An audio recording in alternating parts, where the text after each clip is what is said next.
Now, this first phonetic sound that you hear, bi, Bismillah, bi, is translated in, is translated with, both. It can be translated also by, by, depending on the word situation, the word environment for the word, for the bi, the context in which it is used or put.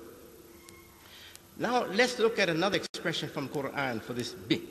God says, and really this one, I'm hoping I'm setting the tone or the mood for my address with this quote from Allah's book, the Quran, and from our book, the Quran.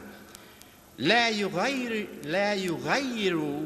ما بقوم حتى يغيروا ما بأنفسهم. لا يغير ما بقوم حتى يغيروا ما بأنفسهم. God does not change or remove what is bothering a people until they change or remove from themselves what is bothering their souls. Now let us have a few comments on that expression. Islam, past, present, future. I know where I'm going. Don't think I'm forgetting. Let's have a few comments on this expression. And let me correct those who translate it wrongly. And it's not just you. In fact, you never translate. You'll never translate. I haven't seen any of you all translate. You buy others' translations. You don't translate. I hope you will follow me and become translators yourself sometimes. Yeah. All right. There's a translation that they give. Overseas Muslims who came to America. It's not a popular translation among them. It's the unpopular translation among them. Translated like this only by a few. God does not change what is bothering a people until they change it themselves. That's how they translate it. Well, if I change it myself, what I need God? I don't need God. Now, what kind of ridiculous statement is that? God doesn't change a people that's bothering the people until they change it themselves. I don't need him to change it. I changed it already. Now, why is he coming to change? I've already changed what bothers me. Why does he have to come and change? So it really puts God out of the question, doesn't it? It puts God out of the question. That statement is saying this: don't depend on God, don't wait on God, don't expect God to do something for you, do it yourself. That's what that statement is saying. So this is coming from the atheistic thinkers in the community of Muslims, immigrant Muslims, those who are atheistic. It's coming from them.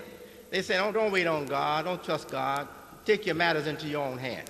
That's the only help going to come to you is from yourself. God is not saying that at all.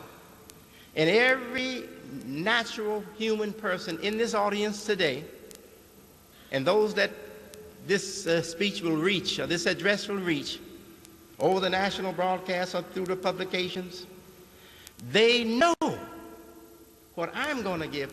They know it's the truth. You know it because your own good nature tells you. Now I'm going to tell you exactly what God is saying. This is not the first time. I've done this many times. Explain this expression in the Quran. It is plainly said, God gave it clear and plain, that God does not change what is bothering a people, what is wrong with a people, what's the matter with a people, what is bothering a people, what is burdening a people. That's what it means. Until they change or remove what is bothering their souls. That's what it is. That's clear. You don't need to translate it anymore. That's clear enough. But let's have a few comments on it.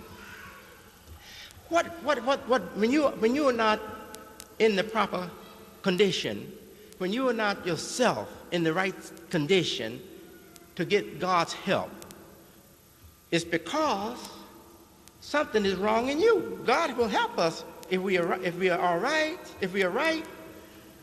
You don't have to be sinless. God helps sinners. We know that. You don't have to be sinless. Moses was a sinner, and God called Moses to be his prophet. Peace be upon Moses. So we know that God helps sinners, so you don't have to be holy and perfect and pure and angelic to get God's help. But you just have to be truthful. Truthful.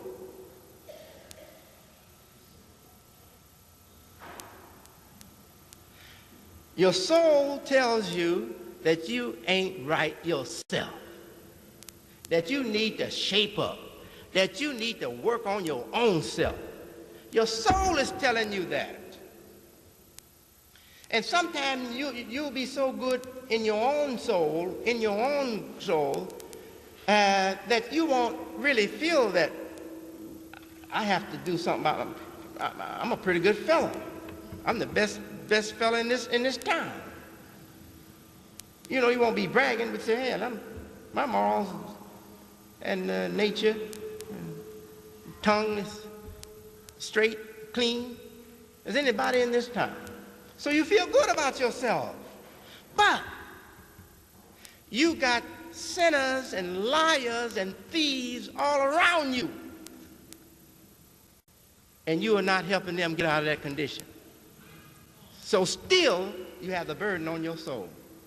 It's not because of you being so bad, but you're in a good shape and good condition, and you won't help others. So your own soul tells you that. When you ain't doing what you should do by other people, your own soul lets you know that. So God created us to act upon the good voice in our own souls. And he's not going to come and help us when we are closing the ear to that good voice of our own soul. You won't listen to your good voice in your own soul? Why should God come and help you? But once you start to listen to the good voice in your own soul and respect it, then God is going to come and give you all the help you need. Not as you think God should do it, as God knows how to do it, as God knows to do it. He's going to take care of you. That's all you have to do is be true to your own self. And God will help you. Now, don't forget what I'm saying here. All this is necessary in this address. Now, here comes Islam by name, not by content, by name. Here comes Islam into the Christian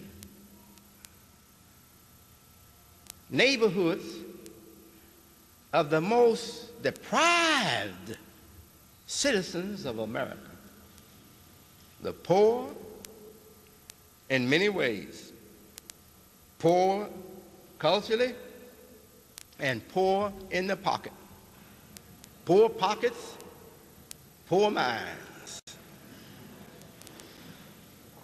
poverty of the intellect and poverty of the money, the purse or the pockets. And the way it comes in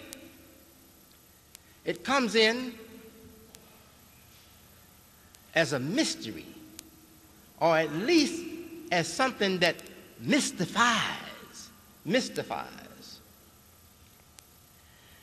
And it starts to work in the minds of these poorly informed mentally and poor in the pocket African Americans who were Christians before, and it makes them a kind of special student or students of the teachings of W. Farad Muhammad, or W.D. Farad, and his opponent, helper, my father, Elijah Muhammad.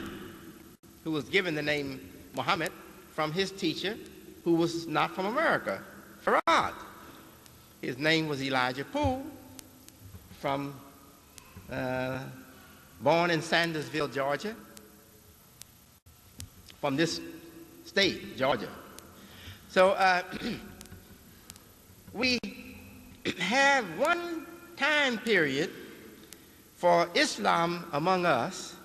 Now, we have to acknowledge that there was the Moorish American Science Temple existing a few years before Farad started his Temple of Islam under the Honorable Elijah Muhammad and the Nation of Islam. That was the Moorish Science Temple. And when my father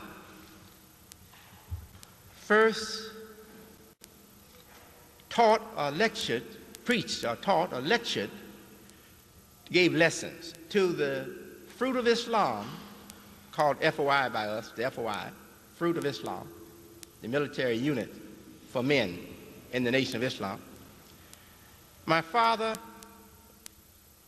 was put in a dress like the Moorish Americans wear. Farad's first influence on the way we dress gave us the Moorish American Science Temple dress. The men wore fezzes,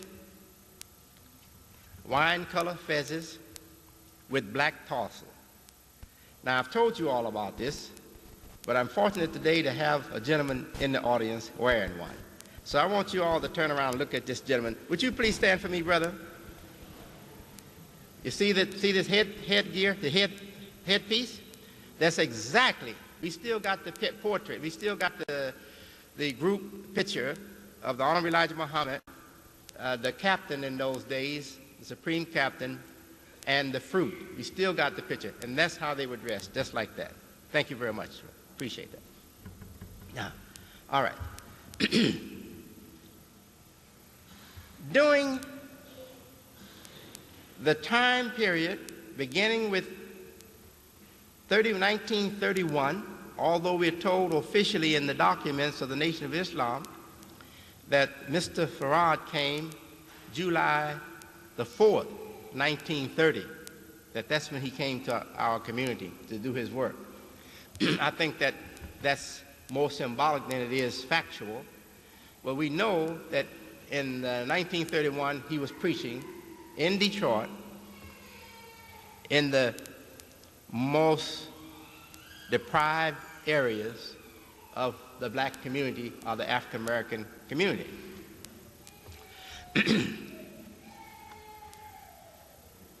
Up until the Honorable Elijah Muhammad went to prison for refusing to carry a draft card.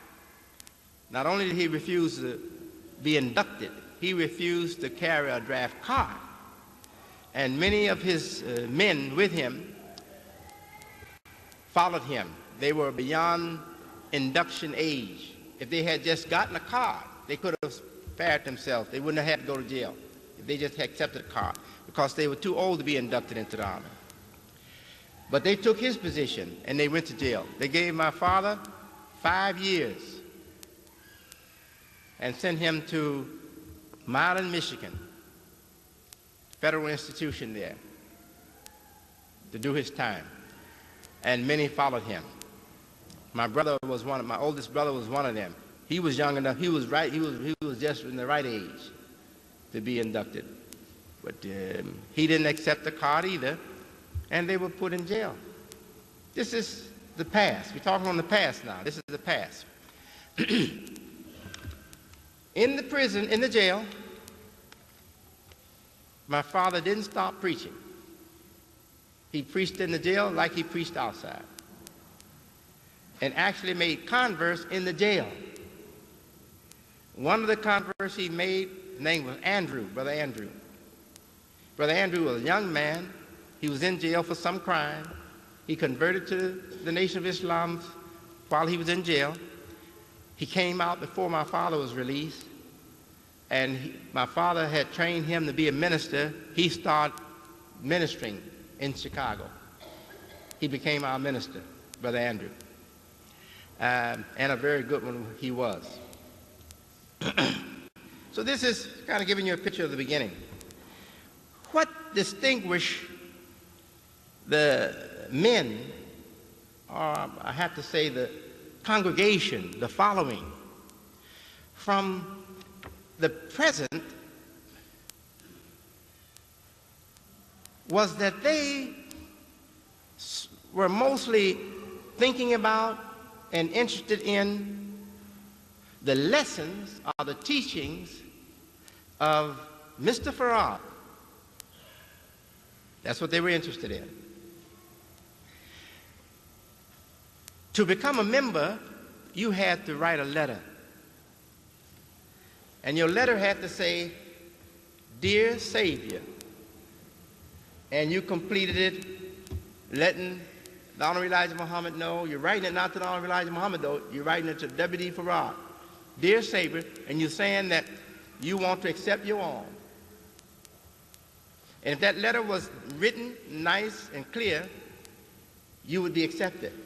But if you misspelled words or your handwriting was not clear, they would send it back to you. You had to write another letter.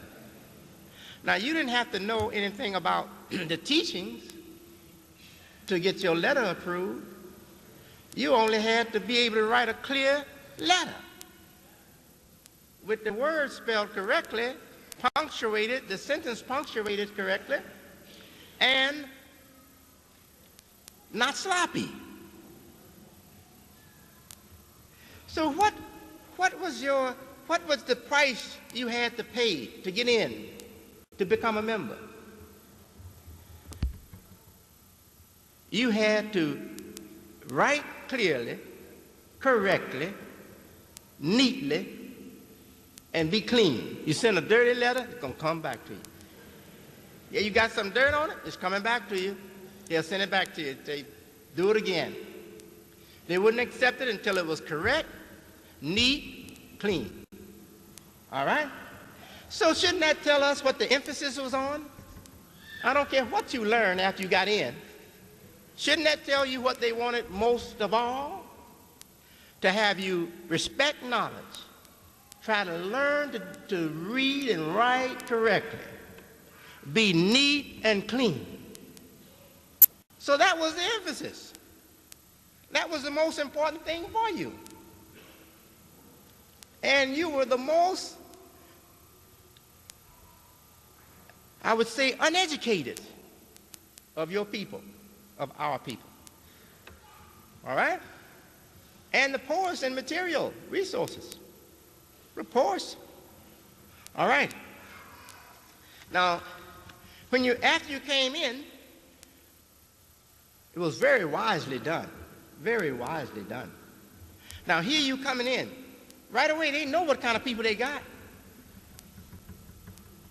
You couldn't get in until you respected authority and instructions. If you don't respect authority and instruction, you can't pass. And they got people that will accept to be neat and accept to be clean. So they're not worried about any Mao say tongues popping up, or Nat Turner's popping up.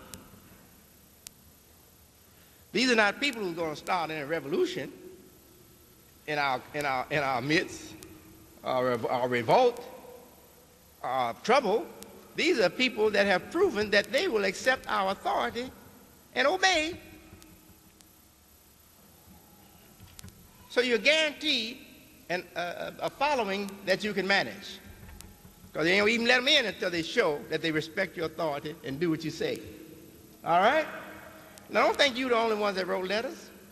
There are plenty of others wrote letters that they never got in because they wouldn't respect authority. They couldn't take instructions. They couldn't be neat and clean. They never got in.